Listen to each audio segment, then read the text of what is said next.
everyone, welcome to Lawputra YouTube channel, and in our today's video we are going to discuss about lockout under Industrial Dispute Act 1947.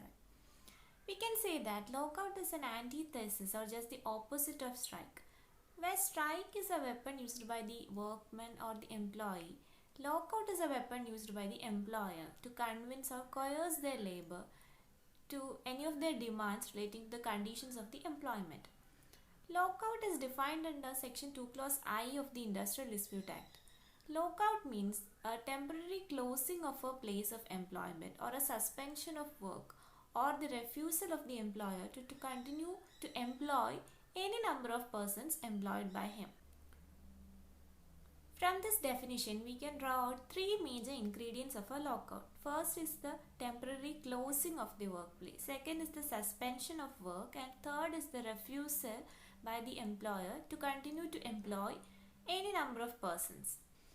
And in case of a lockout, the workmen are asked by the employer to keep away from work. So there is no obligation for the workmen to present themselves for the work. Now let's see what can be the reasons for the lockout. A lockout can happen if there are any clashes of interest between the workmen and the employer, or if there is any continuing financial loss regarding the company or the management of the company, or it can also happen if there was an illegal strike by the employees earlier, or due to any unstable governmental decisions, that is if there is any price variations of their raw materials, or if there is a new law established by the government. In that case also lockout can happen. Lockout can also happen if an industry involves in any illegal activity. And finally, lockout is also can be the result of the industry's failure to maintain peace and harmony between the members of the industries, or in case of any factories.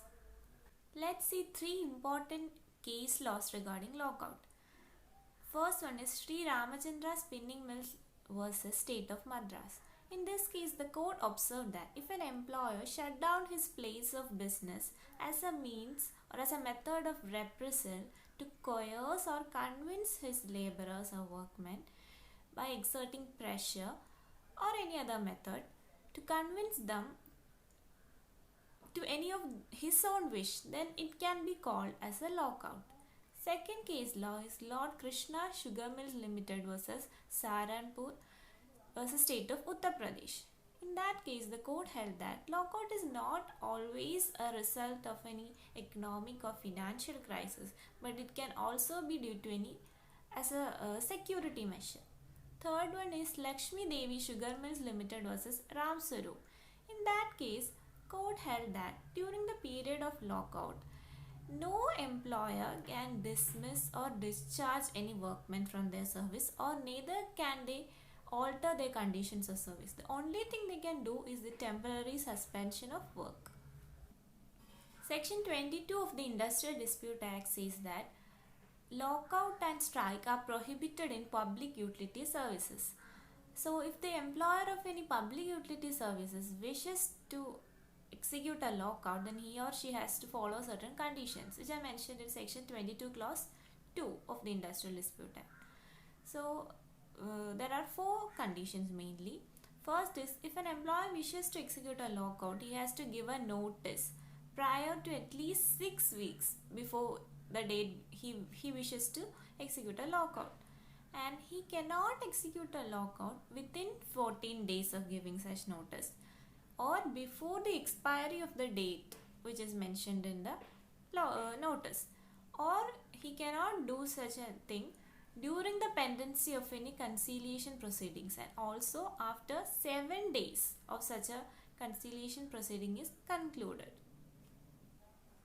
Section 23 of the Industrial Dispute Act says about the general prohibition of strike and lockout. Generally, in general services also, strike and lockout is prohibited. But if the employer wishes to do a lockout, then he has to follow certain conditions. In case any conciliation proceeding is pending, during that time he cannot execute a lockout, and also 7 days after such proceedings conclusion. Or in case a proceeding is pending in a labor court, national tribunal, or in any arbitration council, during that time also he cannot execute a lockout, and also 2 months after the conclusion of such a proceeding. In case in any of these proceedings any settlement or award is pending, then also no one can declare any strike or lockout. Section 24 of the Industrial Dispute Act says that if any strike or lockout is executed in contradiction to any of the things or provisions mentioned in the section 22 and 23 of the Industrial Dispute Act, then that particular strike and lockout is illegal. So that's all. Hope it is helpful. Thank you.